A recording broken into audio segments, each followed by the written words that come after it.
E às vezes a gente pega cliente nacional e aí ele fala assim, pô, em Curitiba um truque meu faz 13 entregas. Pô, em São José do Rio Preto eu consigo fazer 12 entregas. Faz em São Paulo. Você não faz porque primeiro você não cruza São Paulo. O trânsito de São Paulo é diferente. As ruas são diferentes de Curitiba. A rede X, cara, tem uma subida que você precisa mandar um caminhão com motor mais forte porque se tiver com peso não sobe. Ou é uma zona de risco. Precisa andar com uma escolta armada, uma escolta velada, um monitoramento, um rastreamento, uma isca. Ou o cliente tem uma especificidade. Hoje, depois eu te mostro a foto, a gente bateu um caminhão na calçada. É um cliente X que não tem doca, ele compra um truque de produto. Caramba. E a gente bateu na calçada. 4 ajudantes bateram o caminhão inteiro na calçada. E o cara compra bastante, vende bastante.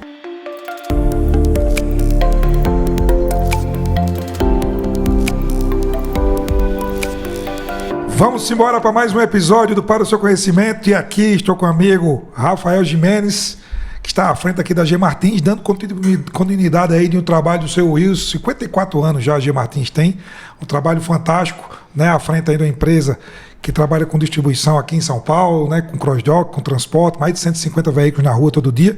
E o Rafael com a gente aqui, amigo, já conheço já há 7 anos, está aqui hoje para bater um papo, contar um pouco dessa história dele, que aí tem história com força, e da G Martins também, dessa história fantástica dessa empresa aí que atende grandes negócios. Meu amigo, muito obrigado. Obrigado por estar aqui com a gente. Obrigado por aceitar esse convite aqui de bater esse papo, contar essa história. Eu já começo aqui, você contando essa história aqui da G Martins, como é que começou lá atrás aí com o seu Wilson. Como é que foi que nasceu essa empresa aí de 54 anos já? Que história fantástica, né? Bom, primeiro, obrigado pelo convite aí. Um prazer aí, a abertura para poder falar um pouquinho da empresa, falar um pouquinho de mim, da família e bater um papo com você, já amigo há 7 anos, desde o começo aí da nossa história aí, estamos sempre conversando bastante. Mas a G Martins, Moreira, ela surge, na verdade era Transburg, né? Era uma família Burg lá do sul. Seu Wilson, eu falo seu Wilson, porque profissionalmente, né, eu comentei com você, eu fui estudar bastante, né, a separação para tentar fazer uma transição bem legal nessa geração. E o seu Wilson, meu pai, no caso, foi meio que boy da empresa dele. Então ele começou literalmente carregando envelope lá para a família, né, que era dona da transportadora Burg na época, até com seus 20 e poucos anos, né, naquela época os homens ficavam homens mais cedo, né, ele comprar a empresa lá na época ainda com 30, 40 caminhões. E esses dias eu até vi o contrato social, brinquei com ele, com todas as placas, os caminhões, e formar a empresa e vir aí e ser um dos homens aí que eu vejo que de forma honesta, correta e limpa chegou aí fazer uma empresa aí de 50 anos aí no mercado e com o sobrenome dele. E eu brinco que uma das coisas que me dá mais orgulho é que eu posso andar em qualquer cliente, eu falo o nome e eu só escuto histórias boas, né? Então essa é a maior vitória. Como toda empresa teve momentos bons e momentos ruins, todo mundo tem, mas sempre extremamente corretos, né? Então é um orgulho muito grande aí de estar mantendo essa geração e mantendo a empresa aí nesse processo. Que bom. Eu ia mandar um abraço aqui pro senhor Wilson, eu não conheço ele, mas fica registrado aqui, né? E o agradecimento aí por trazer essa empresa aí, tocar por muito tempo.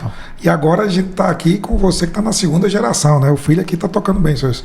Está na 2ª geração, ajudando aí na logística aí do Brasil, na logística de São Paulo. E você vem conduzindo muita coisa de inovação, muita tecnologia. Eu sei que a gente sempre vê o que você está fazendo. E eu queria saber como é que foi essa entrada. Nós vamos falar aqui dos desafios aqui, empresa familiar, né? Como é que faz?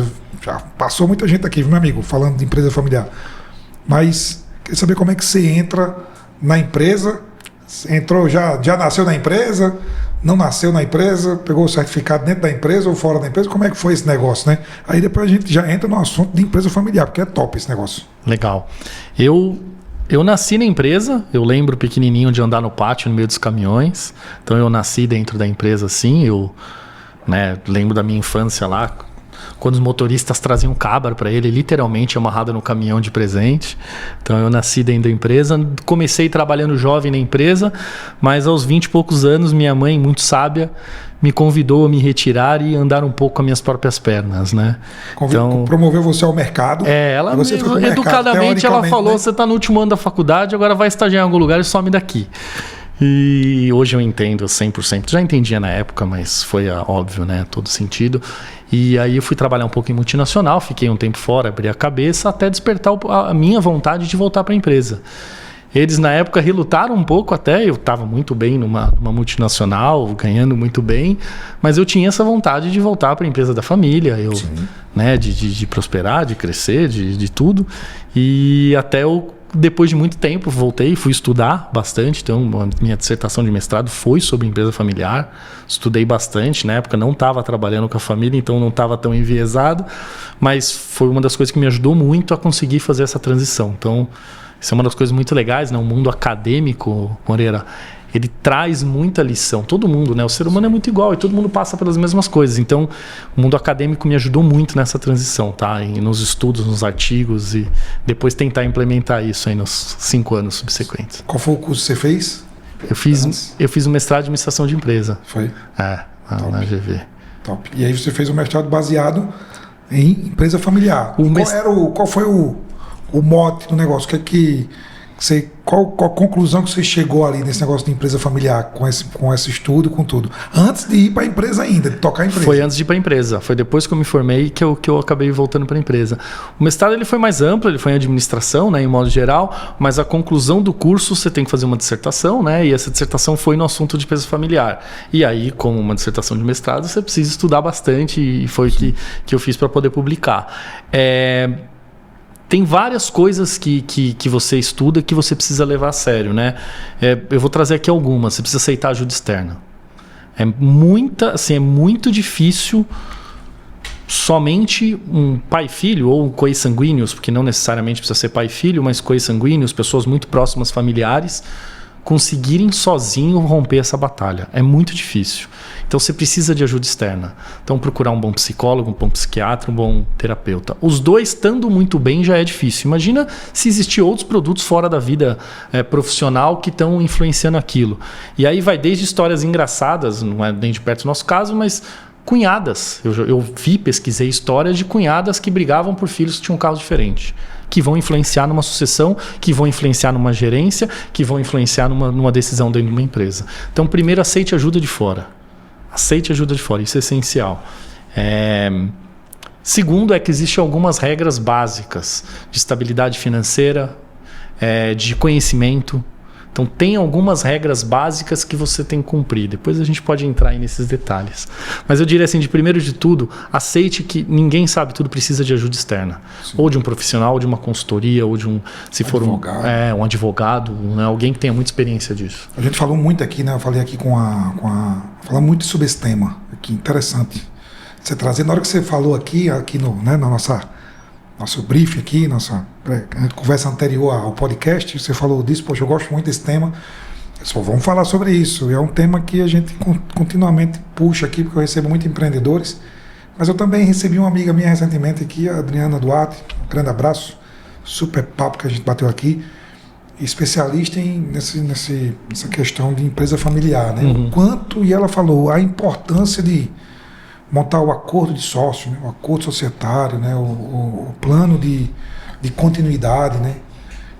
Como é que vai ser o plano de continuidade da empresa, como é que vai ser se acontecer alguma coisa e tal, porque quando na empresa familiar fica muito mais aberto, porque tem aquela relação sanguínea, aquela relação de pai para filho, de irmãos, que, poxa, isso aqui tá em irmão, tal, não sei o quê, mas tem outras pessoas no meio do caminho, né? As mulheres, os filhos, os sobrinhos, né? Então, quanto mais você escreve e traz essa coisa que você falou, você deixou muito claro, tragam ajuda de fora, né?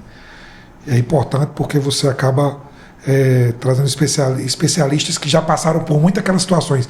É o famoso cortar caminho, né? São os mentores ali, os conselheiros que a gente vai passando. Que legal isso. E agora, nessa fase agora da G Martins, que vem cada vez mais, né, evoluindo, é um processo natural. Eu lhe conheço muito pela implantação de tecnologia lá. E aí eu já vou nesse ponto. Esse ponto me interessa, às vezes eu puxo a chardinha pro meu lado também um pouquinho, né? Claro. Mas é um ponto que interessa demais nossos ouvintes aqui, falar em tecnologia na logística, né? E você é um cara muito antenado. Eu lembro, na primeira conversa que a gente teve aqui, você já trouxe aqui um cara de TI para falar já. Então já trouxe aqui um cara especialista. Quando falei, era eu que tocava ainda os projetos, eu ainda me relaciono com você também, mas naquela época eu estava muito à frente. E o cara já entendia de API, já tinha um RP e tal, não sei o quê. 7 anos atrás. E queria dizer a você que hoje eu ainda integro com clientes que usam EDIs, por exemplo, né? Não por causa do cliente, mas por causa do mercado. Então, você é um cara que dá muito valor. Eu queria que você falasse um pouco dessa jornada de implantação e de trazer ainda mais tecnologia para o negócio. Como é que você foi conduzindo isso, já trazendo ali do seu Wilson, da gestão anterior, de todo mundo, mas que você vem com esse olhar maior, como é que você fez para trazer isso dentro de cultura de empresa? Legal.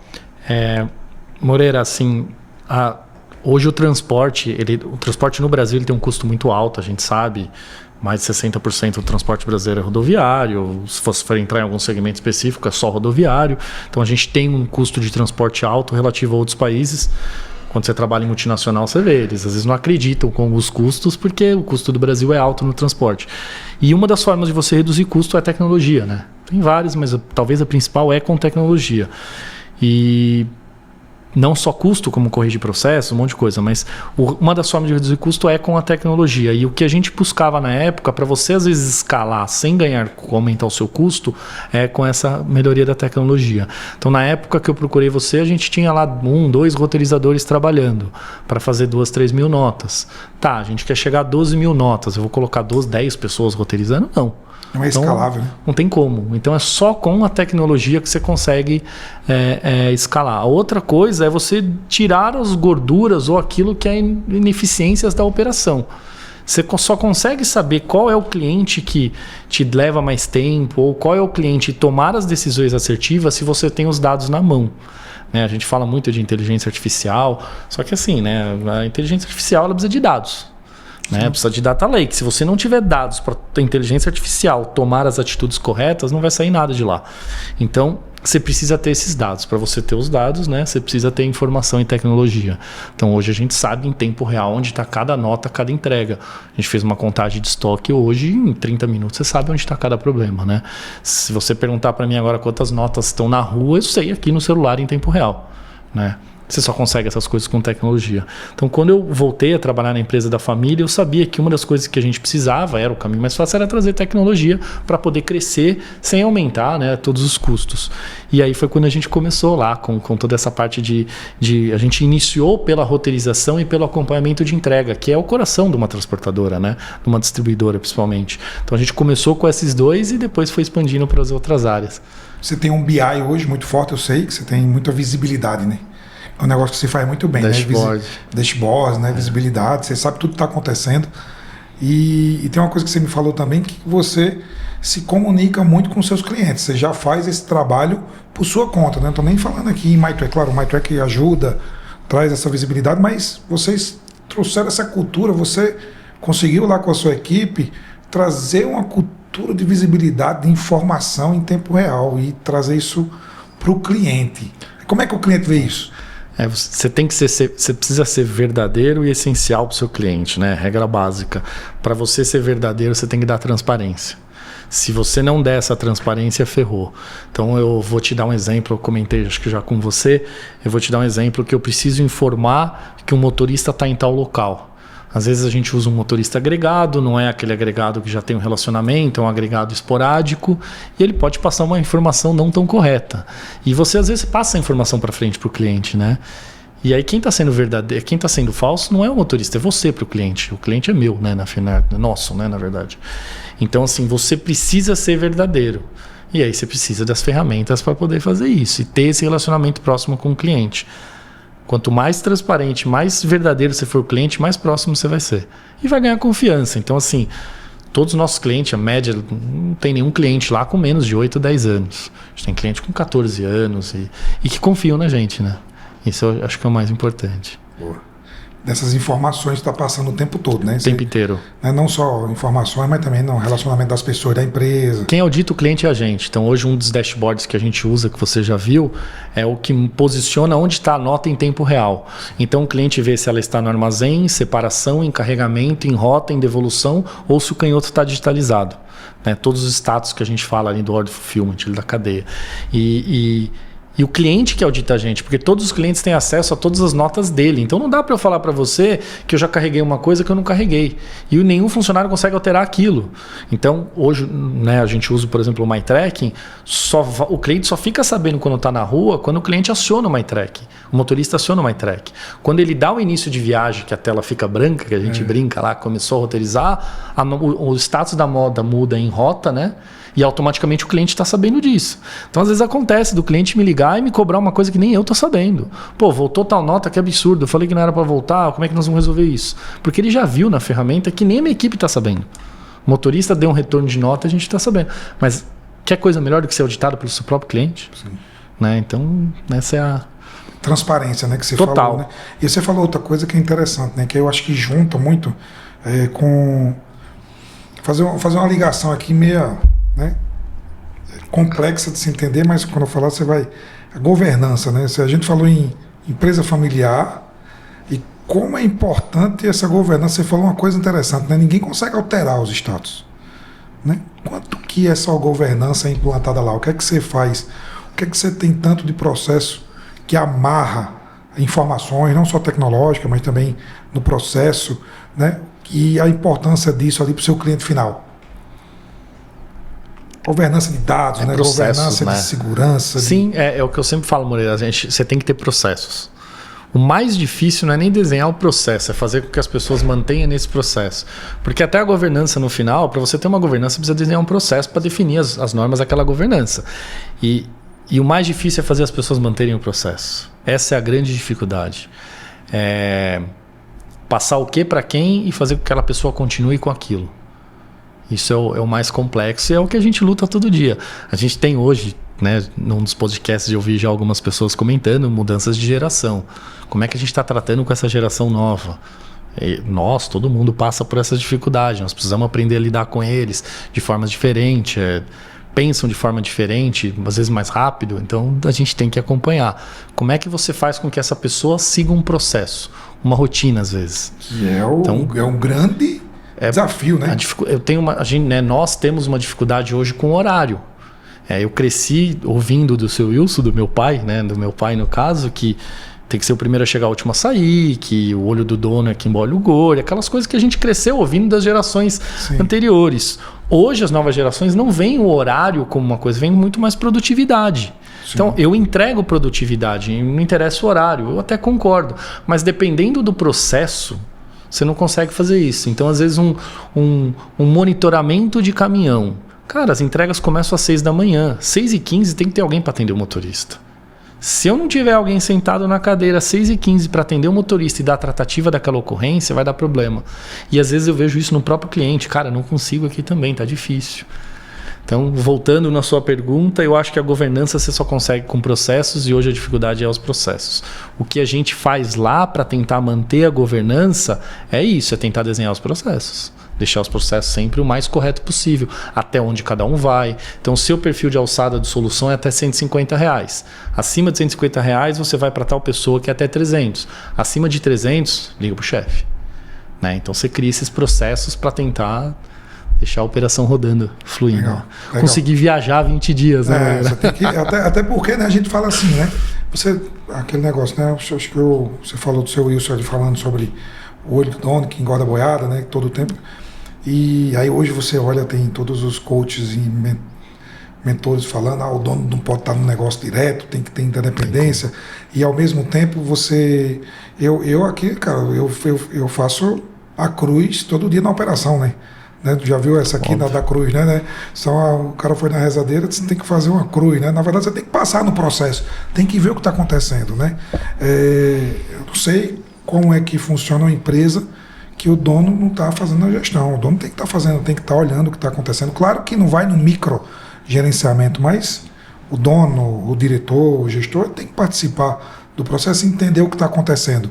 Mas mas também, ao mesmo tempo, ele precisa criar um processo para que na ausência dele, que é nos 20 dias lá, que a gente vai falar já aqui da Índia, né? Subindo montanha, descendo montanha, a gente consiga que uma empresa opere, claro, com a mínima inferência nossa ali, né? Então, eu acho que o processo é que vai fazer esse negócio acontecer, garantir que isso tudo aconteça. E você falou uma coisa interessante sobre as gerações, né? Realmente, é um desafio implementar processo nas novas gerações. E para muitas empresas que não precisam, né? Poxa, aqui eu tenho um horário flexível. Massa, parabéns. Porque o seu canal de atendimento pode, né?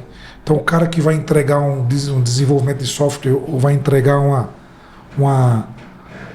produto que ele pode trabalhar de madrugada, pode trabalhar na China, na Índia, em qualquer lugar, ele pode fazer quando quiser, precisa entregar realmente. Agora, no nosso mundo aqui, logística é todo dia, no horário. Se você atrasar 10, 20 minutos, né? Eu vou deixar minha filha na escola, eu saio de casa às 6h30.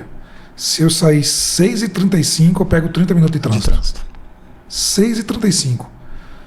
Então, é a mesma coisa de uma pessoa chegando 5 minutos atrasada aqui, ela perdeu um trânsito gigantesco para fazer um motorista fazer entrega. Acabou o mundo. Então, em alguns setores como o nosso, precisa ser respeitado esse fluxo todo. Então, eu também defendo muito isso. Eu acho que o processo, a gente aí tem que aprender também a lidar e implementar isso com eles. Mas é um desafio bom, né? Um desafio bom. Queria entender um pouco também mais agora você me falou os números aqui, eu fiquei espantado aqui. 150 veículos, 150 veículos todo dia rodando na operação, né? Agregados e gerenciar isso é um desafio gigante. E vocês operam em que setor especificamente? Quais são as especialidades ali da G Martin no mercado? Hoje a gente trabalha... Teve fases, a gente já trabalhou com várias coisas nas fases, 54 anos, você imagina. Se você não se reinventar e mudar, muito difícil. A gente...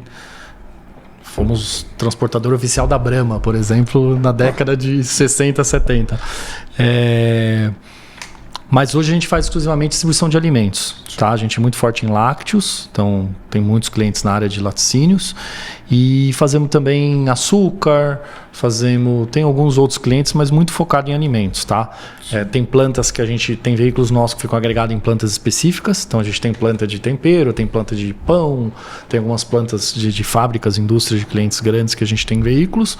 E tem o nosso CD, nós estamos aqui em Osasco, estrategicamente, né? Porta do Rodanel. Eu falo que é a última cidade antes de São Paulo. Hoje São Paulo, para você abrir um CNPJ dependendo do KNAI, você não abre. E Osasco ainda é bem flexível, né? Então a gente está ali em Osasco, né? Aqui em Osasco, próximo. E a gente passa ali também pelo armazém lá, 80, 90 carros, quase todo dia ali, seco e refrigerado, trabalhando com os dois, na modalidade de cross-docking. Então a gente pode operar com armazém geral, já trabalhamos muita época com armazenamento, temos licença para ser distribuidor e comprar e revender, mas não é a nossa intenção. Hoje o que a gente opera é cross-dock, são clientes a mais de 400, 500 km de São Paulo, vem com veículos grandes, então carreta, bitrem, rodotrem, e a gente distribui em caminhões menores ou até truque às vezes, quando dependendo do cliente com agendamento, esse tipo de coisa. E o refrigerado, como é que funciona esse negócio? Você tem o teu armazém refrigerado também? Ou não, você já sai do seu cliente refrigerado e já entrega direto? Já? A gente tem câmara fria refrigerada, então os clientes vêm, por exemplo, com carreta de refrigerado, 26, 28 mil quilos na carreta, desce no armazém. Tem clientes que a gente faz o picking durante a noite, tem cliente que a gente faz o picking durante o dia e para fazer a distribuição em São Paulo. Então, às vezes vem, por exemplo, uma carreta que vai virar 16, 20, 30 carros para fazer entregas.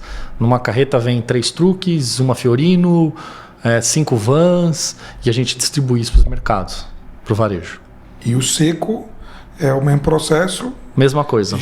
Junta, eu não sei bem. Não. Existe caminhão bipartido que você pode misturar os dois, mas assim, são prazos, formatos e tipos de entrega diferentes. Então quem usa hoje bipartido, até tripartido existe, normalmente é indústria própria, que está fazendo uma entrega muito personalizada.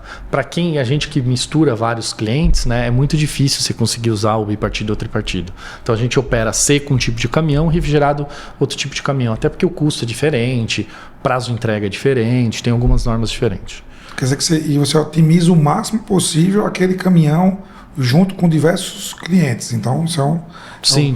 Você junta para você fazer naquela área determinada o roteirizado ali, olhando o processo de mapa ali mais próximo possível. É isso aí, monta a grade com o cliente, fala, olha, você quer que eu te atenda nessa região tal dia, você junta isso no mesmo carro, às vezes sai 5, 6 clientes no mesmo carro, né, o fracionado, barateando para todo mundo. Monitorando temperatura com o app da MyTrack. Boa, top, top. Tá usando os alertinhas já? Legal. Já tem 6 veículos na rota, a gente quer chegar a 100%, legal. Mas estamos indo devagar porque... Nós já estamos com 6 lá. Tem alguns clientes específicos no roteirizador, quando a gente plota, a gente já sabe os clientes específicos que às vezes solicitam isso. E aí a gente já manda essa carga roteirizada. Com monitoramento de temperatura. Porque o cliente exige... Porque o cliente acaba exigindo a cadeia como um todo. Sim. O ideal seria você ter toda a sua frota. Mas tudo é uma questão de custo. Custo também, né? Isso é uma negociação, né? A gente tem produtos que a gente transporta com R$3, R$4 o quilo. Então é muito difícil você conseguir, né, manter todo um nível de rastreamento na cadeia como um todo. Sim. Se o cliente quer, você consegue adicionar isso no pacote dele ali. Na hora. Então, normalmente eles indicam, esse cliente aqui, eu preciso monitorar a cadeia como um todo, ou às vezes é um produto hipersensível, ou é um cliente exigente que às vezes, né, dá um trabalho, aí a gente acaba monitorando. Então, teve um caso agora de um cliente que estava indo para uma reunião, óbvio que eu não posso citar, mas o cliente chamou ele lá, o cliente dele, nosso ponto de entrega, para dar bronca nele e negociar por causa da operação logística. E a gente deu todas as ferramentas e aí esse tema não foi mais usado na mesa de negociação. E aí ele ligou e falou, obrigado, porque eu ia perder a negociação e se eu não tivesse essas ferramentas, isso ia ser o papo da reunião. E não foi, porque eu já matei no começo. Então eu falo, imagina o valor que tem isso. Um monitoramento simples, uma coisa que, né, a gente fez durante um mês, muito bem feito. E no final foi o que salvou a negociação do cliente com o cliente dele, né? Porque ele tinha essa ferramenta na mão para poder negociar. O cliente estava lá dizendo assim, olha, você precisa ter isso. Ele queria usar isso como um preço menor, tal. Exatamente. Você, quando entra com a tecnologia na frente, tecnologia, o nível de serviço e todos os relatórios, dados, né? Que negócio que a gente falou, dados, né? Informação, transparência. Isso ajuda na negociação também. Demais. Né? Contra números, não há argumentos. Esse é eu sempre falo, quando qualquer funcionário vem reclamar pra gente, um pessoal da equipe, ou quando qualquer um vem fazer qualquer comentário, eu falo, tá, me dá os números. Teve muita devolução esse mês. Quanto? Eu tô achando, hoje eu vi um e-mail de um cliente dizendo, eu tô achando que aumentou. Não, você tá achando por quê? É 1,2% de devolução. Numa operação de refrigerado de varejo, 1,2% está excelente. Você quer que eu converse com os concorrentes? Você quer conversar? Então, né, vamos olhar os números, né? Não dá para ir para percepção, né? O meu feeling não funciona mais, é dados. 1,2%? 1,2%. Cara, um número muito baixo. De devolução, 1,2%. 2.330 entregas nessa operação. Tivemos isso, e é um varejo complicado. A gente atende um varejo deles, não vou falar o nome das redes, mas são varejos complicados de entregar. Espaço de entrega muito curto, das 6 às 10, medição de temperatura, no fracionado, uma medição de temperatura é uma coisa muito delicada. Os carros são refrigerados, mas você abre e fecha muito a porta. Então você tem oscilações de temperatura. Então são operações delicadas. Então você tende a ter uma devolução. Então, foi o que eu falei para o cliente. Eu falei, olha, eu opero com mais 7 concorrentes seu. E eu sei que o seu número tá bom. Então, usa outro argumento, né? Esse argumento não é um número muito bom. Vamos reajustar o frete, não vai ser esse argumento aqui. Pegando esse negócio do desafio aqui, que você trabalha num setor que as pessoas não têm noção, né? A gente, quando fala muito em logística, acho que o público... A logística, ela já sempre foi importante, né? Sempre foi um ponto essencial na economia, um setor essencial ali para as coisas funcionarem, mas ainda muito... É o culpado de tudo. Culpado de tudo e também muito nos bastidores ali do negócio, né? E aí a gente vem na revolução tecnológica e na velocidade do negócio, no e-commerce, aí na pandemia esse boom aqui no Brasil, principalmente, porque era um país que ainda não tinha tanto consumo pelo e-commerce, aumentou bastante, né? Os índices subiram, a gente tem um nome logística sendo falado cada vez mais pelo cidadão lá na ponta, pelo usuário, consumidor final, né? O consumidor começou a falar agora, isso é logística. Entende de logística. Ele entende logística, né? É Mercado Livre, tá entregando. A culpa é do amarelinho, eu brinco isso. O Mercado iFood, Livre né? acabou com a minha vida, cara. Mercado Livre, Porque né? hoje todo mundo entende. Por que eu compro no Mercado Livre, ele me entrega no mesmo dia por esse preço, você não consegue me entregar uma nota de R$1.000, né? Tem razão, né? A gente tem muito a aprender com o Mercado Livre. A gente se espelha muito no Mercado Livre. Todo mundo que trabalha com transporte a gente tem que espelhar em quem deu certo, né? Sim.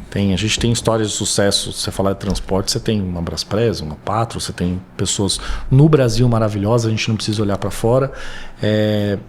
Mas você tem um Mercado Livre que, eu brinco, eles são brasileiros, falam que são argentinos, não são brasileiros. Mas o que eles fizeram no Brasil é impressionante, eles mudaram a forma de fazer logística. Existe uma parte tributária que eu falo que, né, eu conheço muito da indústria de alimentos, distribuição de alimentos, que a indústria de alimentos ainda não viu, que existe uma parte tributária que o Mercado Livre mudou, uma portaria específica, XYZ, mas existe uma mudança específica que o Mercado Livre fez no formato de trabalho, onde ele meio que desativa armazém geral. Então, o armazenamento temporário, o Mercado Livre conseguiu diminuir muito isso. Hoje você tem um produto na sua casa, você tem um certificado A1, ele emite nota, sai da sua casa e vai para o cliente ou passa no CD dele. Não está mais passando por um armazém geral. Então, existe uma portaria específica. O Mercado Livre não fez isso, né? Sim. Existe uma forma. Ele mudou. O Mercado Livre e Shopee mudaram esse mercado. E isso vai chegar para a indústria de alimentos. Eu falo, às vezes, com grandes distribuidores de alimentos. Olha para isso. Você não precisa mais ter o seu produto armazenado em algum CD. Vai mudar isso, né? Isso é uma questão, já está mudando, né? A gente falou de D2C, já está acontecendo. Então a gente tem muito para aprender com esses grandes aí. A Amazon agora resolveu vir para o Brasil com todas as forças. Os chineses, a gente estava falando, estão chegando. Vão brigar com o iFood. Eles estão vindo com plataforma de alimentos para brigar com o iFood. Então vai ter uma movimentação e agora todo mundo fala de logística. Né? Todo mundo. O iFood lá, pô, minha logística de pizza não chegou, né? E aí também gera isso, né? Poxa, o cara quer receber igual iFood, né? O seu cliente lá do queijo lá que está te comprando, ele quer receber igual iFood. Já vários clientes meus aqui do B2B, que é um pouco diferente do iFood, o negócio, eu quero igual o iFood, né? Claro que sim, tem uns desafios, né? Porque o iFood, o cara tá ali, é um motoboy ou entregador independente, ele tá com entrega só, né? Teoricamente, claro que tem uns desafios dele gigantes, mas o tipo de tracking é diferente. Uhum. O tracking do iFood é uma entrega só, né? Ele está pegando essa sua pizza, vai entregar na sua casa. O link é muito dedicado. Ele pegou aqui agora, vai entregar em 15 minutos, em 20, e você vai ver o percurso dele chegando mesmo. E é só você, né? É diferente da sua entrega, que você está saindo com quantos? Você sai com quantos em média lá? Quantas entregas? Moreira, a gente anda... Tem veículo... No e-commerce a gente chegou a andar já com 62 entregas. E hoje, uma Fiorino refrigerada, eu sempre dou isso para cliente. Há 7 anos atrás, quando eu voltei para a empresa, a gente chegava a fazer 12 entregas numa Fiorino no varejo. Hoje eu estou fazendo 6,5. E sofrendo para fazer 6,5. Para você ver como está mudando as janelas de entrega. Por quê? Porque os mercados estão encolhendo a janela de entrega e estão reduzindo a quantidade de funcionário. Então, antes, uma entrega de refrigerado ela era das 7 às 3, das 7 às 4. Hoje, tem muito supermercado que é das 7 às 9. Você precisa estar lá das 7 às 9. Como é que você roteiriza 6 entregas numa cidade onde você tem tanto trânsito, violência, que hoje, para mim, a única variável incontrolável que a gente tem é a violência, roubo de carga, é um assunto delicadíssimo. Como é que você roteiriza essa carga para fazer com que ela seja produtiva? Hoje é o nosso maior problema. Eu não dou mais preço por quilo hoje. Hoje o nosso preço é por janela de entrega. Se você falar para mim que você vai entregar na rede X, é um custo, porque eu sei que lá é 1h30, 2 horas para descarregar. Se você falar para mim que você vai vender para a rede Y, eu sei que a gente chama de bate e derruba. Então dá para eu roteirizar o carro um pouco mais. Então até isso mudou. Há um tempo atrás, pouco tempo, o frete era... percentual de nota, alguns casos, mas peso quilo, porque quantos quilos leva o carro? Hoje é muito... Primeira pergunta que eu falo, para quem você vai vender? Quem é o seu cliente? Porque eu preciso saber qual é o perfil de entrega. Depois a gente vai falar de qual é o perfil do carro, qual é o seu pedido médio, mas primeiro eu quero saber o tempo de entrega. Então isso é uma das coisas que mais pega hoje, né? Que mais pesa. Porque se você tem um cara com a janela... diferente porque imagina todo mundo concorrendo com a mesma janela, né? Como é que faz, né? Todo mundo querendo entregar entre 9 e 10. Que tem uma média de horário que o varejo recebe mais? Não. Você tem clientes que... O refrigerado tende a ser na parte da manhã, porque normalmente eles repõem a loja e usam esse mesmo estoquista para tentar descarregar o caminhão e colocar o produto para dentro. Então tende a ser no horário da manhã, tá? Mas tem redes que só recebem à tarde, tem redes que param para o almoço, tudo que você imaginar tem. Tem carreta. Nós ficamos com uma carreta agora 4 dias dormindo dentro de um CD para descarregar e não descarregou. 4 dias o motorista dormindo dentro do pátio. Não tem o menor sentido, né? Mas tem. Essa é a grande dificuldade hoje. E às vezes a gente pega cliente nacional e aí ele fala assim, pô, em Curitiba um truque meu faz 13 entregas. Pô, em São José do Rio Preto eu consigo fazer 12 entregas. Faz em São Paulo. Você não faz porque primeiro você não cruza São Paulo. O trânsito de São Paulo é diferente. As ruas são diferentes de Curitiba. Então, se você... A rede X, cara, tem uma subida que você precisa mandar um caminhão com motor mais forte, porque se tiver com peso não sobe. Ou é uma zona de risco. Você precisa andar com uma escolta armada, uma escolta velada, um monitoramento, um rastreamento, uma isca. Ou o cliente tem uma especificidade. Hoje, depois eu te mostro a foto, a gente bateu um caminhão na calçada. É um cliente X que não tem doca. Ele compra um truque de produto. Caramba. E a gente bateu na calçada. 4 ajudantes bateram o caminhão inteiro na calçada. E o cara compra bastante, vende bastante. E recebe na calçada. Tranca a rua. Tudo. Fecha, tem tá que lá. chamar o guarda de trânsito. E o medo, e o risco. Mundo, então, assim... ainda... E já há anos, tá? E assim vai. É desafio. Assim vai. Então tem bastante desafio.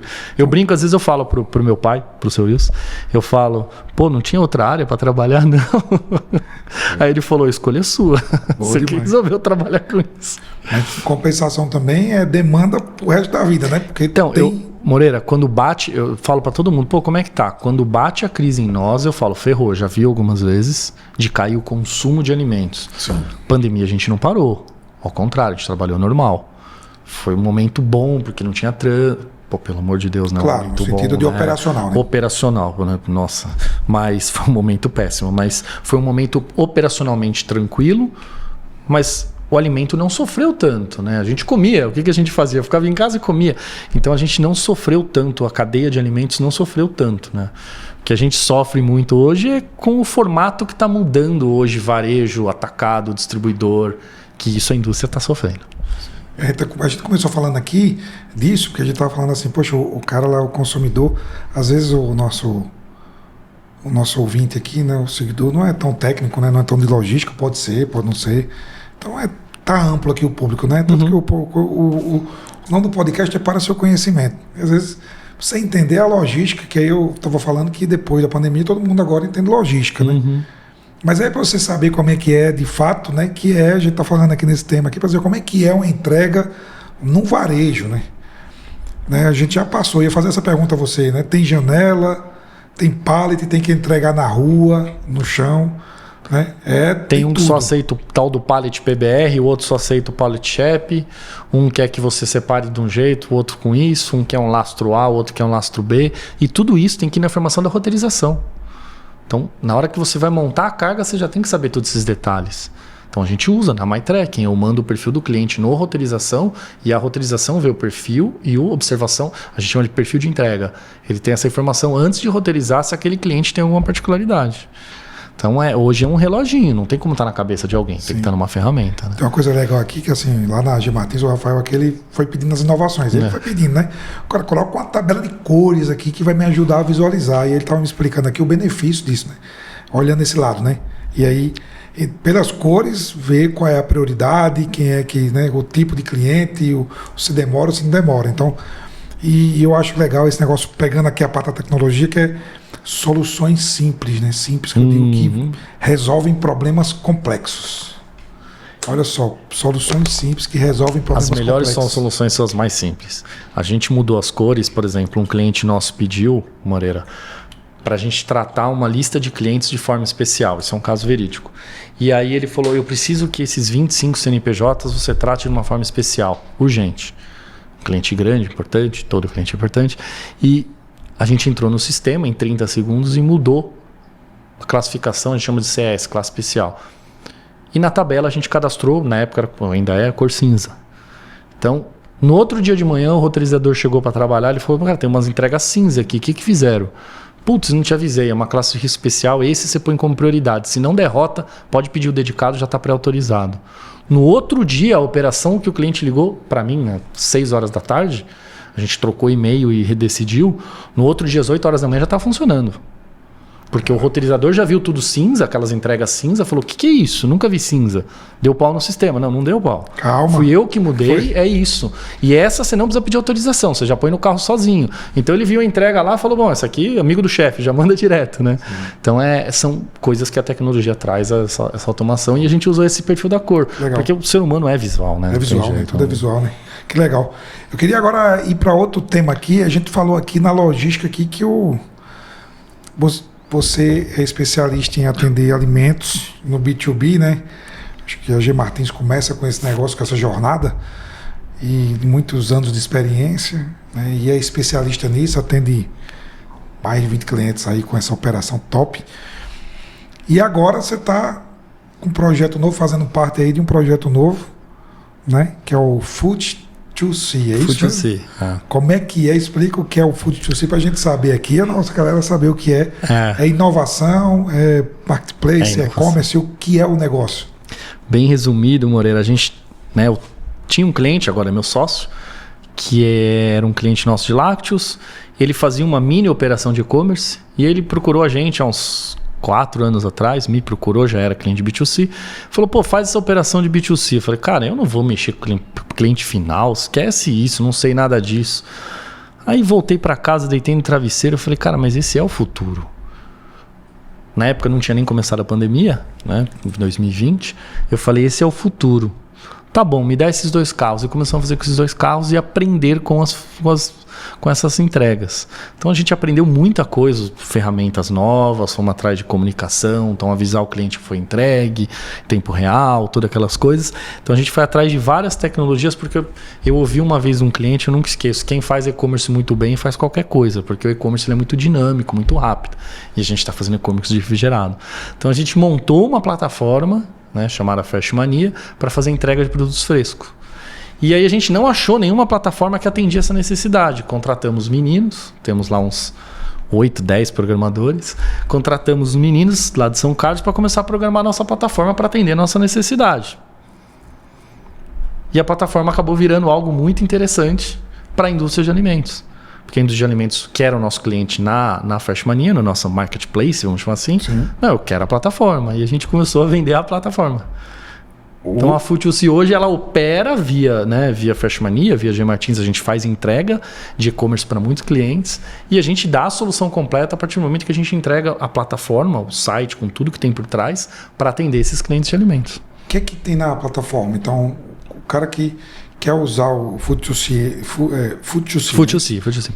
Tem uma pegadinha do D2C aí, né? É, exatamente. Aí você já pegou. Né? Você já pegou exatamente. Eu escrevi aqui, tá aqui. É exatamente, né? Isso. Então, você pegou rapidinho. Ali, D2C, o Direct to Consumer. Direct to Consumer, que é a indústria. E direto para o cliente final. Entregando direto para o cliente final. Como é que funciona isso? Um exemplo aí de um cliente de vocês que está na plataforma, ou se você não quiser dar um nome, um segmento, alguém que está aqui, ó, entrou, poxa, fabrica esse tipo de produto e queria vender diretamente para o cliente final. Como é que funciona essa jornada?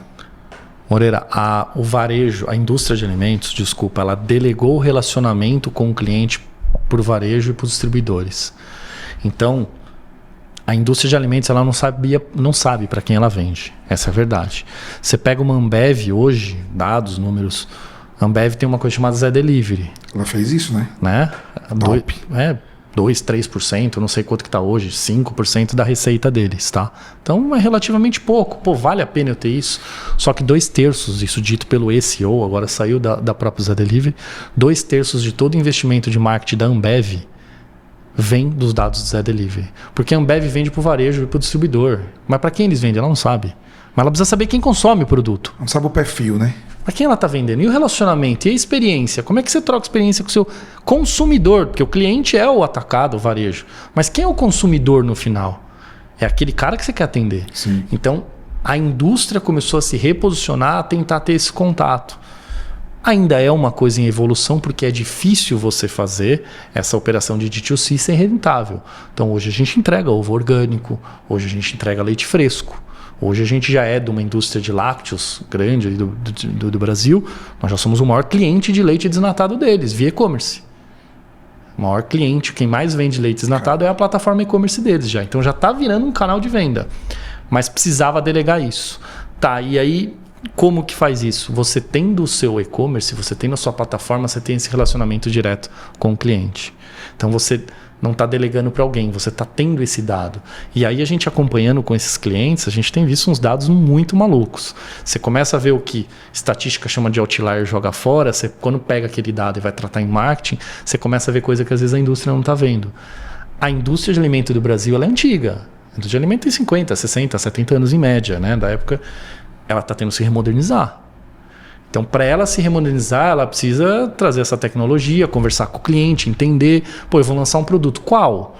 Não dá mais para você pôr uma pessoa com uma bandeja e falar, experimenta o meu produto no supermercado. A gente não tem paciência mais nem do supermercado. Você vai mandar alguém experimentar um produto no supermercado? Então, isso precisa mudar. E a indústria está vendo isso. Em cima disso, a gente fez a plataforma. E a plataforma virou essa experiência de relacionamento.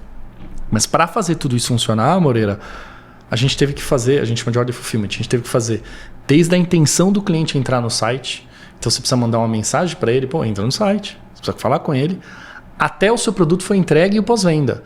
E isso, as plataformas que existiam de e-commerce, elas nunca foram focadas em alimentos e bebida. Elas foram focadas em assinatura, elas foram focadas em outros tipos de coisa. E a indústria de alimentos tem que ficar se adaptando nisso. Quando a gente fez a plataforma focada para a indústria de alimentos, a indústria de alimentos falou isso que eu preciso. E tem uma das coisas na plataforma que ela é focada em recorrência. Então, depois você entra na própria Fresh Mania, ela é focada em recorrência. Então, você monta uma cesta, você não é o assinatura, ela simplesmente te ajuda a montar a sua cesta com recorrência. Eu tenho uma recorrência de ovos, eu não lembro a última vez que eu comprei ovo, porque eu recebo 3 caixas de ovo a cada 15 dias, eu consumo da minha casa. Às vezes 4, depende de como que a esposa está indo na academia. É. Mas eu não compro mais ovo. Toda quinta-feira, chega lá, vai pra geladeira, ovo fresquinho, acabou. Você aperta o botão lá. Acabou. Não, agora eu não preciso mais, eu não passo nem no cartão. Se chega uma mensagem, seu ovo vai ser entregue, acabou. Acabou. Porque é tudo online. Então, assim, o mercado vai caminhar para isso, porque é o que você comentou um pouco antes. As pessoas, o Mercado Livre trouxe isso para as pessoas. Minha esposa não vai mais pro mercado, ela compra tudo online. Presente de aniversário, não lembro a última vez que eu fui no shopping. Então, isso vai mudar. E a nova geração, então, quando você fala isso para um jovem, ele te acha um louco. Você falar que a Biondi não tem uma concessionária, agora ela teve que montar, mas a Biondi vende carro em shopping. Qual o problema? Só uma concessionária, entrar um vendedor, um jovem olha e fala, para quê?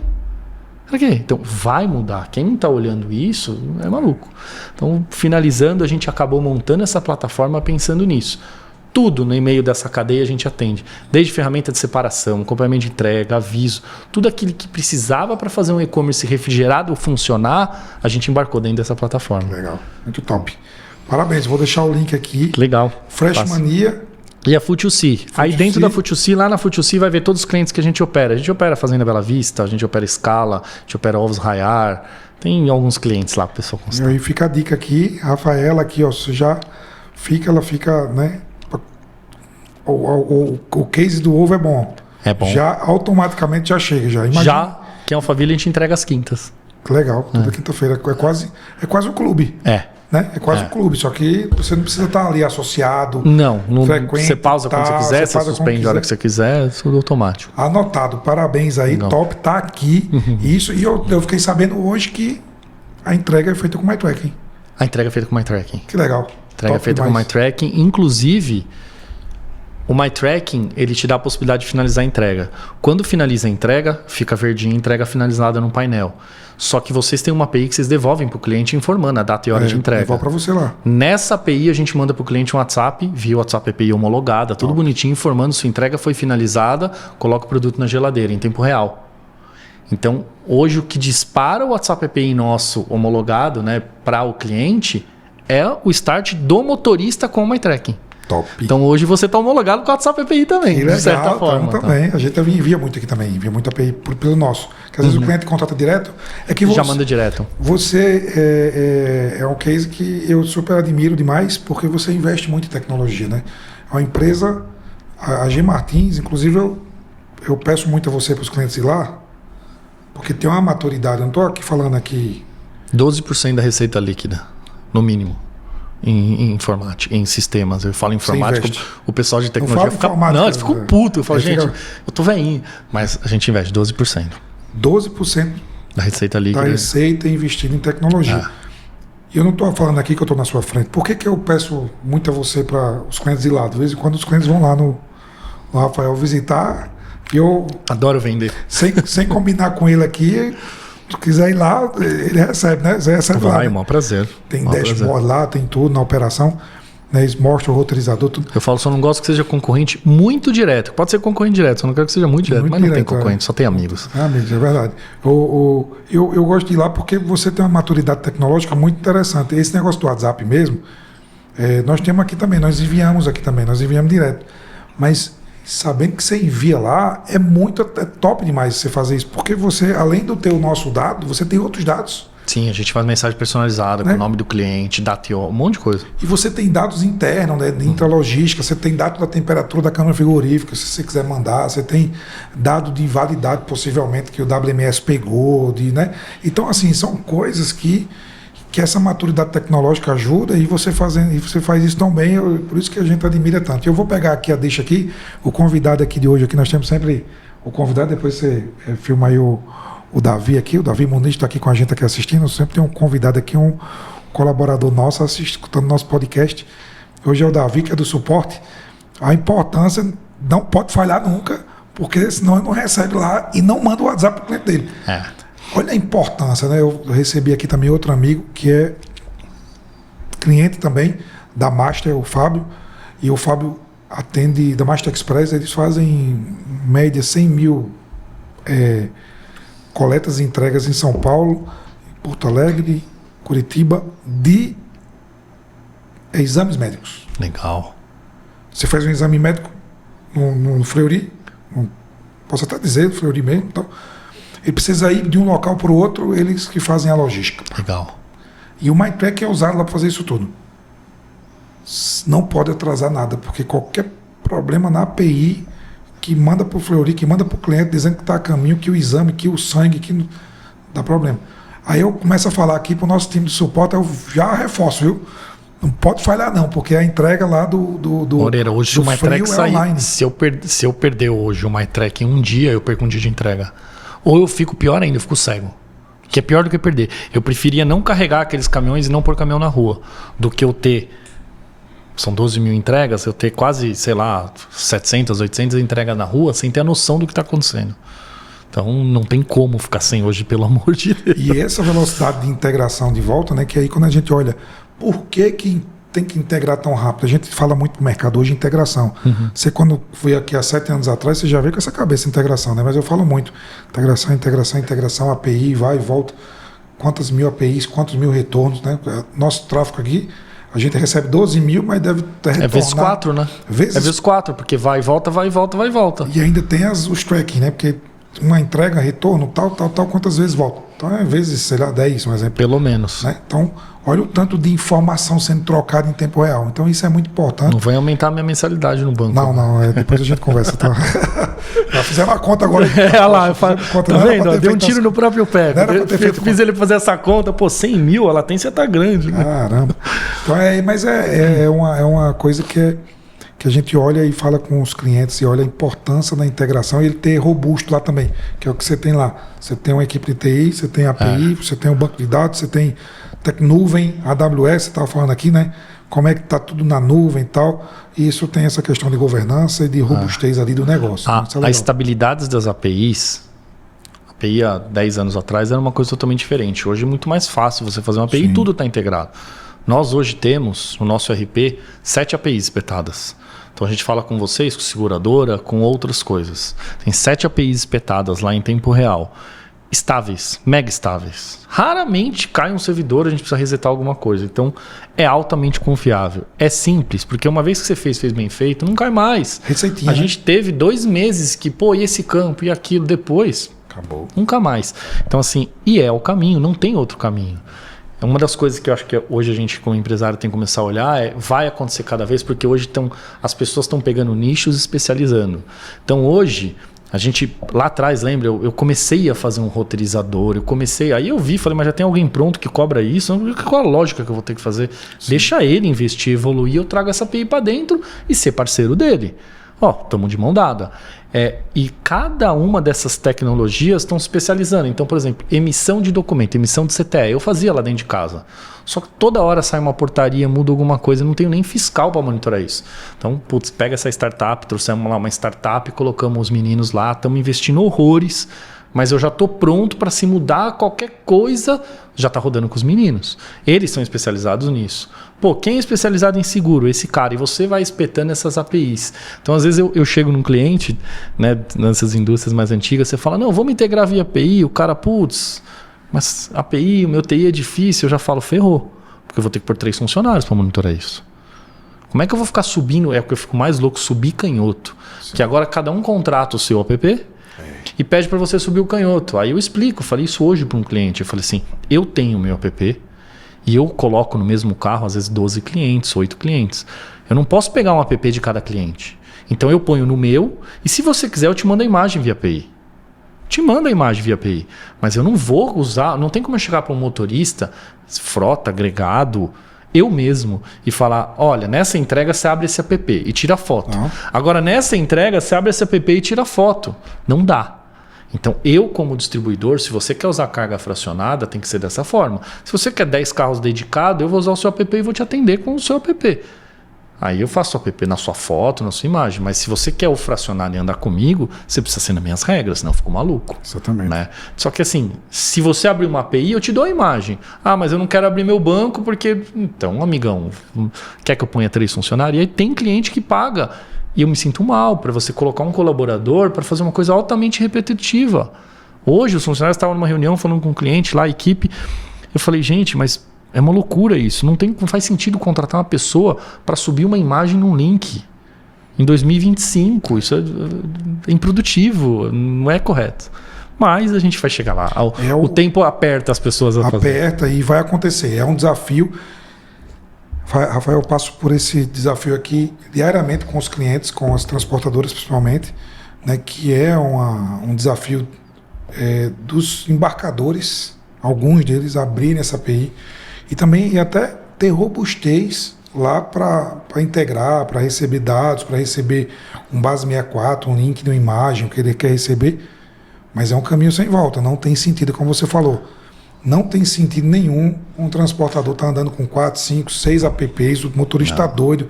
Né? Isso para quem é dedicado faz sentido, mas para quem é fracionado e cada vez mais esse colaborativo, esse fracionado, né? Quantos caminhões você tem lá? Você disse aqui que tinha quantos caminhões para mim? A gente roda 160 por dia em média. Quantos você tem próprios que vocês sabem que tem? Hoje o próprio tá rodando muito pouco. Nenhum, né? Quase, não roda. Não, o que tem tá no pátio, não tem motorista, né? Mão de obra tá difícil. Colaborativo, né? Você tá contratando terceiro, esse terceiro tá usando um aplicativo, esse cara tá usando ali é muito rápido, né? Com as ofertas que o mercado tá tendo de frete, de aplicativo para essa galera. Tá mudando o formato do motorista. Então mudou Hoje o tem formato. muito motorista que chega para carregar lá com Lala Move escrito.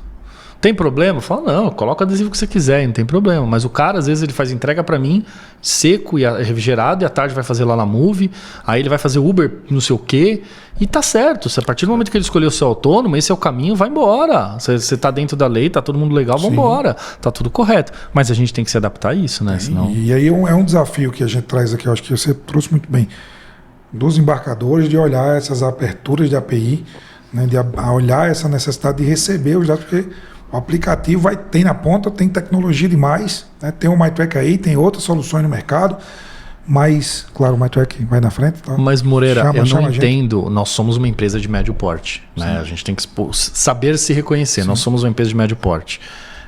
50 e poucos colaboradores diretos, né? Mais os agregados, aí a gente vai para 200 e pouco, é uma empresa de médio porte. A tecnologia, às vezes eu acho estranho quando vai um cliente muito grande lá e fica surpreso com a tecnologia. Porque, de novo, nós não somos melhor que ninguém, de jeito nenhum. Sim. Eu não sou melhor que ninguém. Eu simplesmente resolvi investir numa coisa e tive coragem de enfrentar as dificuldades que ia acontecer. Então eu chamei você e falei, vamos fazer? Vamos. E a gente foi em 2, 3 meses. Teve dia que deu tudo errado, caiu todos os romaneios. Teve dia que funcionário, eu vou pedir a conta. Teve de tudo. Só que foram 6 meses, 3 meses. E os últimos 6 anos e meio, eu não estaria aqui. Se eu não tivesse tomado essa decisão há 7 anos atrás, eu não estaria.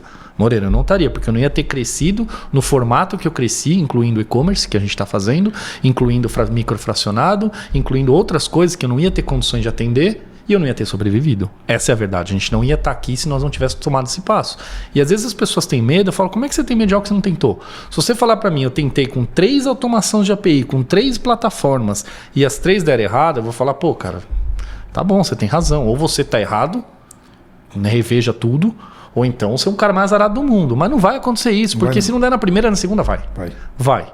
Então quando a pessoa, cara, tem que arriscar. Energia também, né? A energia, você tem que investir energia naquele negócio, tem que investir energia naquela... Paciência. E os benefícios vêm, né? E aí tem os benefícios que são intangíveis. Você falou uma coisa interessante. Você começa a ver outras oportunidades quando você começa a ter essa visão tecnológica, essa visão de inovação, que foi o que você fez ali, aí olhou os outros negócios, né? Freshmania e o Food to See, né? Então, você começa a abrir para essas novidades. E falar em abertura aqui de outros mundos, né? Eu vou agora partir para outro espectro. Outro espectro da conversa, né? Vamos aqui agora para os outros mundos, né? Falando, a gente vem aqui de olhar para outros negócios. E você estava me falando aqui dos hobbies, né? Poxa, agora eu vou falar aqui do Rafa, que é aventureiro, né? Poxa, que negócio é esse aí de ir pro Nepal, andar de moto e subir e descer montanha? Poxa, fala aí um pouquinho dessa experiência aí, desse hobby aí de pilotar, kart, moto e tal, e dessa aventura aí que você fez, que você falou para mim aí. Eu nem perguntei muito, eu queria que você contasse aqui pra gente. Eu gosto muito de... Eu falo moto, mas é qualquer coisa ligada com motor. Isso a gente estava falando. Muita gente da área de transporte tem esse amor por estradas e motores, né? A gente acaba criando isso. Vários amigos de transportadora e todos têm esse bichinho mordido aqui. Sim. E eu cresci isso com meu pai também correu, fez muita coisa, né? E eu cresci com esse espírito de aventura também. Teve tempo, eu corri um bom tempo, mas a moto foi uma coisa que me trouxe essa sensação de liberdade, né? A moto, para mim, ela trilha, asfalto, qualquer lugar. Eu falo que a moto você interage com o meio, porque você sente a temperatura, o cheiro, o mosquitinho. Então você sente muito mais vivo na viagem.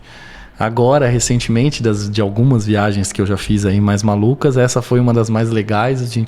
Foi difícil achar um amigo que queria. Eu quase fui sozinho, mas acabei achando um doido, então a gente foi em 2, eu e mais um amigo. Não é motoqueiro, sabe andar de moto bem, mas não é mega aventureiro, mas topou. Confia demais em mim. No final eu falei pra ele, você é maluco, hein? E a gente foi pra Índia, eu saí da Índia, desci, dei uma volta, fui lá conhecer o Taj Mahal, subimos pro norte da Índia e cruzamos, né, pro Nepal. E aí a gente fez todo o Nepal até chegar em Katmandu, lá na base do Everest. Aí fizemos 2.500 quilômetros. Por que Índia? Além da viagem de moto, que é uma coisa que eu sempre tento associar nas viagens, eu queria ver um mundo, né, entrando em outros aspectos. E eu já tinha ido para Vietnã, para o Camboja, para alguns países assim muito espiritualizados. E eu sempre tive uma busca de ver, né, um estilo de vida simples e feliz. Eu acho que todo mundo tem essa... A gente é materializado, a gente busca muito isso, mas a gente busca muito espiritualidade. Sim. E eu vi algumas coisas no Vietnã, no Camboja, de espiritualidade que eu achei muito interessante. E eu sempre ouvia falar da Índia. E eu tinha essa visão de, eu quero ver um país diferente, um povo diferente. E aí acabou juntando com uma viagem de moto, né? Conhecer a Índia, conhecer o Nepal. E tem histórias boas, passamos... momentos bons, só momentos bons, momentos de sustos, mas foi muito interessante lá. Foi mais assim, Quantos dias de viagem foi? Foram 16 dias, 15 dias, porque são 2 para ir e 2 para voltar, né? Fora o tempo lá. Se você olhar a imagem gravada na retina, assim, numa viagem como essa, o que é que você pode falar? Bom, bate pronto. Bom ou ruim? Ruim primeiro. Ruim não vou chamar ruim. Marcante. Marcante, né? Marcante foi ver que eu não falo mais mal do Brasil. Não estou falando de política, não estou falando disso. Eu estou falando que a gente tem mania de reclamar de algumas coisas do Brasil. Infraestrutura, saúde, essas coisas. E a gente tem 1,4 bi, é a maior população do mundo hoje, a Índia, Sim. que vive numa condição que um brasileiro não acreditaria. Eu não sabia que existia uma condição. Sim. A gente vê às vezes algumas cenas África muito tristes, mas são povos, são coisas menores. É diferente de você ver. Eu cheguei numa região específica, né, em Delhi. Você vê ali 400, 500 mil pessoas no mesmo local vivendo, não é uma comemoração. E numa condição, eles se alimentam com uma refeição por dia. Então, assim, é uma coisa que eu não falo mais do Brasil. Você quer falar de política? Eu tenho meus pontos positivos, negativos. Eu posso falar de pessoas, de violência. Não existe violência lá, né? Mas, assim, a parte de infraestrutura e qualidade de vida que a gente tem no Brasil, tem amigo que fala, porque você nunca foi no interior. Eu falo, tudo bem, mas são micro... Gente, Sim. Vai para a Índia que você vai entender o porquê que me tocou tanto. Sim. É muita gente, infelizmente, numa condição de vida um pouco inferior do que Sim. um ser humano merece, vamos dizer assim. Tá, então isso. E o lado positivo tem vistas maravilhosas. O Nepal, sabe aquelas estradas que a gente vê em filme, o caminhão caindo. Sim, que você passa assim. Não passa 2 carros, a gente passou por tudo isso de moto. Né? Poxa, então, coragem, meu amigo. Mas e vistas bonitas e maravilhosas. É um momento, eu brinco que eu desligo. Tem gente que escuta música na moto, eu fico chocado. É o meu momento com o mundo, né? Então, ali eu penso na vida, penso em mim, converso muito com Deus. Parava, a gente rezava, agradecia, mas foi bem interessante a viagem. E o que é que essa experiência traz também, conectando aqui com do desafio e tal, para o negócio? Traz experiência para o negócio? Traz. Além de desligar um pouco, trazer a tranquilidade e voltar renovado, mas traz também experiências práticas ali? Traz ideias. Então, eu vi muito triciclo lá que estão tentando emplacar no Brasil de qualquer jeito para fazer entrega. Cliente pergunta para mim, São Paulo, você já está vendo alguns triciclos elétricos, então traz coisas de negócio. Eu vi meios de pagamento lá, que só tem na Índia, que eu fui pesquisar para a gente. Então, traz ideias de negócio, traz a inovação. Você precisa, às vezes, parar. Como todo empresário, tem momentos que tem hora de jogar tudo pro alto. Então, de vez em quando, você tem que dar um passo para trás para dar 2 para frente. Então, é um momento de você desligar. Eu brinco que eu fiquei feliz que foi a primeira vez que eu fiquei esse tempo longe da empresa e não tive que responder uma mensagem. A gente estava falando agora você falou aquela hora de não estar presente. O gestor, ele tem que... Você, como empresário, você tem que tomar a decisão. Só que algumas decisões você tem que tomar. Você pode treinar alguém para preparar, segurar ou te auxiliar, mas a decisão final tem que ser sua. E essa foi a primeira viagem que eu fiquei fora e eu voltei e os problemas estavam ali para resolver e não tinham explodido, né? Então eu fiquei muito feliz com isso. Mas você traz muita coisa de negócio, então na Índia especificamente eu não vi essa viagem específica, eu não vi muita coisa assim para trazer para o negócio, mas você traz experiência de vida, isso não tem como... Eu voltei diferente. Volta fortalecido. Tem funcionário que falou que eu voltei mais calmo. Eu acredito que sim, porque as coisas que eu vi me fazem pensar no mundo de forma diferente. Né? Então, a gente volta muito, muito renovado. Aí. Que legal. Interessante que eu tenho passado aqui no podcast muitos fãs de velocidade, de automobilismo, às vezes, né? Você também curtiu o kart também, né? Em algum momento, né? Quando eu era jovem, meu pai correu muito tempo de Fórmula 1. Eu falava que era a máfia do transporte, hein? Na época que o pai corria, 80 e pouco, 90, corria Urubatã, Braspress, corria vários caras de transportadora. Depois muitos migraram para a Fórmula Truck. Ainda tem muitos, né, donos de transportadora na Fórmula Truck. Mas o pai corria na época e eu cresci vendo no box, né? E aí na época eu comecei a correr de kart, corri alguns anos de kart, até meus 16 anos. E aí chegou uma hora, eu andei com o Massa. O Massa disputava a curva. Vi o Rubinho treinando em Interlagos, né? Já estava na Fórmula 1 em 94, mas vi treinando lá. Então, só que chegou uma hora que começou a ficar sério. Aí o pai virou e falou, agora ou é profissional ou para. Brincadeira já não é mais brincadeira. Eu já estava num ritmo... Correr brasileiro, por exemplo, você não tem vida. Você, de quinta a domingo todo você treina, 2 vezes por semana. E eu tava naquela fase de adolescência. Então tem muita gente que pergunta, por que você não virou piloto? Porque eu não quis. Não adianta jogar culpa pra ninguém. A gente gosta, né, de jogar. Sim. Não, um apoio eu tive. E o pai falou, se é isso que você quer... Né? Cara, é só você ver todo piloto de sucesso brasileiro. Todo não, né? Pelo amor de Deus, mas todo. Foi pra fora, teve dificuldade. Pega uma história de um Elinho, de um Ayrton Senna, que foi jovem agora, que tá na moto, todo mundo voltou a falar dele. Você pegar a história do Tony, você pegar todos os pilotos, tem uma história, Rubinho. Cara, passaram apertos, se dedicaram a vida ao automobilismo. Tá? A vida de piloto não é fácil. Então, para você virar profissional, você precisa se dedicar muito. Como qualquer atleta de ponta, né? E eu, nessa época, falei, não foi o que eu quis. Vou seguir no... Parei. Vou pro mercado. Mas cheguei a ser campeão paulista, cheguei a correr bastante. Que massa, top, parabéns, show de bola. Bom saber também, tá vendo? Não sabia. Bichinho da velocidade, tá? Bom demais. Pegou, né? Bebeu da gasolina ali, né? Do box. O pai fala assim, quando você compete, e eu concordo 100%, você não faz coisa errada. Eu nunca fui de correr muito na rua, todos meus amigos sabem. Às vezes um virava e provocava, ia lá e fazia uma coisa. Opa! Mas nunca bati o carro. Fazer artes marciais, nunca briguei. Posso falar, não tenho a menor vergonha. Então, assim, quando você compete, isso faz com que você não tome atitudes erradas, né? Então, eu acho que isso é muito importante. Seu filho é briguento, põe ele na luta. Não, mas ele vai brigar muito. Não vai. Se você pôr numa academia correta, com um professor correto, ao contrário, ele vai ter a autoafirmação, ele vai falar, não preciso brigar. Verdade. O que eu tô querendo provar agora, eu não preciso. Você quer brigar? Vamos pro tatame, eu te mostro. Mas não vou te bater aqui. Sim. Cansei, eu tinha um professor que chegava na academia, se a gente falasse, o cara brigou fim de semana. O professor não batia, óbvio, mas ficava puto, dava sermão. Você não vai treinar, fica quieto assistindo o treino. Então, a competição faz com que você tenha, né, um discernimento em qualquer coisa, né? Bom demais. Eu vou agora pegando outro ponto aqui que eu não posso deixar. Nós estamos chegando aqui no final aqui do episódio, né? Já faz mais de uma hora. Eu já falo demais rápido, se deixar, amor. História e causas eu... É impressionante que a gente chama aqui, a gente vai bater o papo, né? Poxa, eu vou falar o quê por 40 minutos? Não. No instante, já foi 1h10 já. É muito ligeiro. E claro... E tem um monte de coisa que eu penso aqui que eu falo, não vou falar, não, deixa eu... O microfone está aberto. E eu queria já pegar essa deixa aqui e um gancho, né? Aqui do gancho do telefone, né? A gente falou aqui dessa história toda, a história de Martins, falamos do desafio da logística, né? Falamos da Indy, do Depal, nessa questão pessoal, a importância disso, né? Família também, né? A filhinha, né? Agora 2 anos, né? Também, né? Forte nisso também, importante nesse processo todo. E eu tenho um quadro aqui que a gente fala aqui do telefone vai tocar, né? O telefone tocou, né?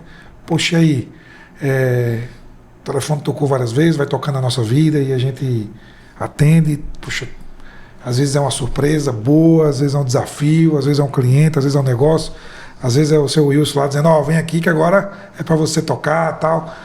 E aí eu sempre pergunto, você já sabe o negócio, queria saber de você aqui uma história que o telefone tocou, que você pode compartilhar com a gente aqui, para deixar esse ser registrado aqui nesse quadro também aqui no nosso podcast. Eu acho que o telefone tocou no nascimento da minha filha. Caramba. Eu sempre tive o sonho da paternidade, a gente comentou um pouco de história de vida, de casos da vida, e é muito louco. Ontem eu estava falando com a minha psicanalista, né, com a minha terapeuta, faço ainda, né, ainda faço acompanhamento desde a época do pai, mas eu ainda faço, e conselho todo mundo a fazer. Eu acho que no mundo que a gente está vivendo, eu falo, gente, vai tratar a cabeça, pior de tudo. Mas o nascimento da minha filha foi o que mudou tudo.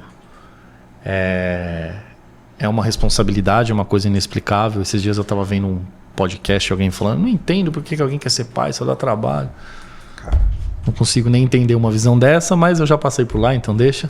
Mas eu acho que foi quando nasceu a minha filha, muda a forma de ver o mundo. Não é só mais dinheiro, passa a ser saúde. Não adianta você ter dinheiro e não estar presente.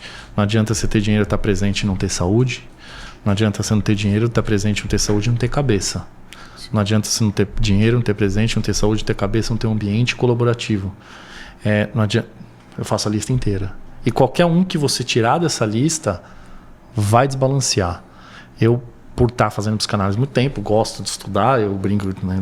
Fui ler Freud, fui brincar com a psicanálise, mas a formação da criança nos primeiros anos de vida é fundamental.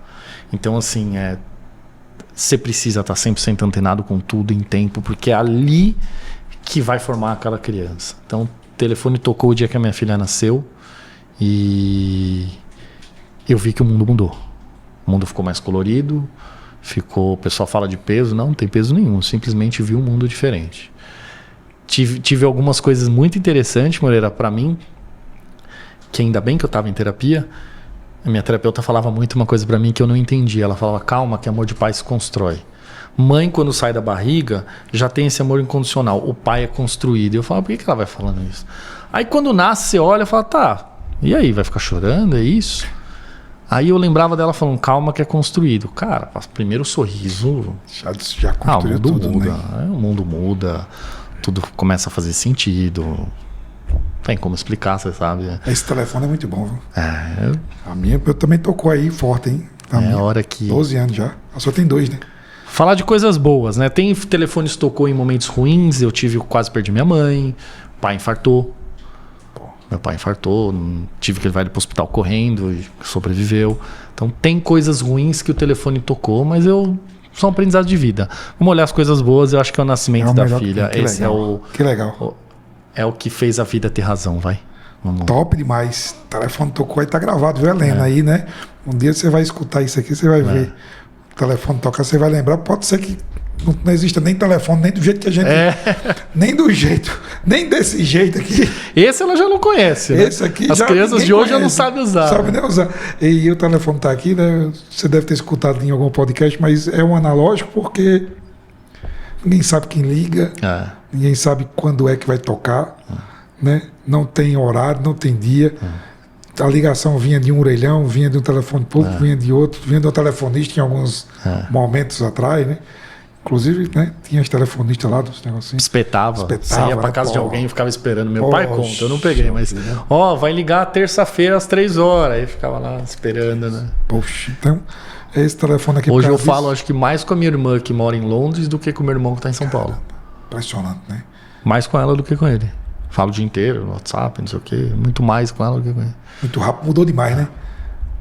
Então, Helena, você não conhece esse telefone, quando você escutar em algum momento aí, no futuro. Mas foi o momento que teu pai tocou aí forte para ele. Que legal, massa. Foi a mudança da vida. Valeu, obrigado aí por compartilhar também. E agora nós estamos chegando aqui ao final. Eu queria agradecer pela presença, por contar a história, né? Contar a história aí da G Martins, um pouco aí de como é que trabalha, os desafios.